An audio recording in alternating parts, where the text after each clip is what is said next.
আজকের আলোচনার বিষয় গুরুর লক্ষণ বিচার। গুরু ছাড়া কোনো সাধনা সম্ভব নয়। সমস্ত শিক্ষা বিষয়ে গুরুর প্রয়োজন। গুরু ছাড়া জ্ঞান লাভ অসম্ভব। সেজন্য বলা হয়েছে অজ্ঞান তিমিরান্ধস্য জ্ঞানাঞ্জন শলাকয়া চক্ষুরুন্মীলিতং যেন তস্मै শ্রী গুরবে নমঃ।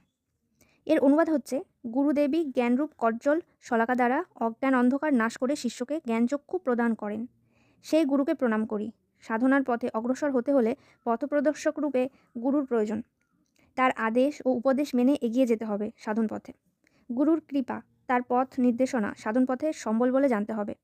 আধ্যাত্মিক সাধনাই হোক অথবা অন্য কোনো কাজই হোক, তাতে সিদ্ধিলাভ করতে হলে গুরুর প্রয়োজন। যিনি কঠোর সাধনা করে সিদ্ধিলাভ করেন, এই রকম সিদ্ধ পুরুষই হলেন গুরু।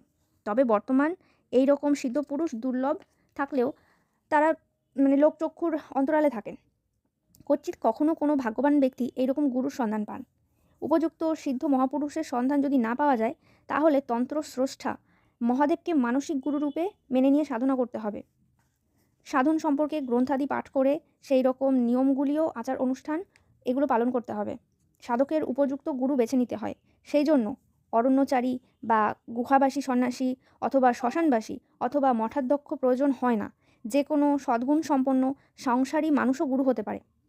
এজন্য গুরুর যে লক্ষণগুলি দেখতে হয় সেগুলি হচ্ছে এই রকম।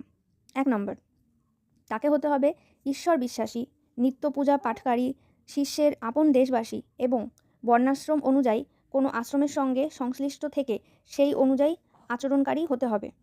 2 নম্বর, সত্যভাষী, সদাচারী, শান্ত, সৌম্য ব্রাহ্মণ হওয়া দরকার। 3 নম্বর, যার মনে ক্রোধ, হিংসা, লোভ, ছলনা নেই, সকল বিষয় নির্লিপ্ত, সহজ, সরল, পবিত্র জীবনযাপন করেন, তিনি গুরুর পদবাচ্য।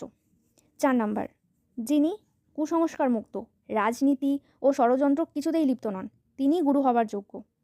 5 নম্বর, কর্তব্যপরায়ণ, পরোপকারী, সংযমী, তারপরে শাস্ত্র অধ্যয়নকারী, স্থিরচিত্ত ও মৃদুভাষী ব্যক্তি গুরু হবার যোগ্য। এবং শেষ বলি, ব্রাহ্মণের ধর্মপালনকারী, নম্র, বিনয়ী, মেধাবী, আস্থাবান, বিবেকী ব্যক্তি গুরু হবার যোগ্য।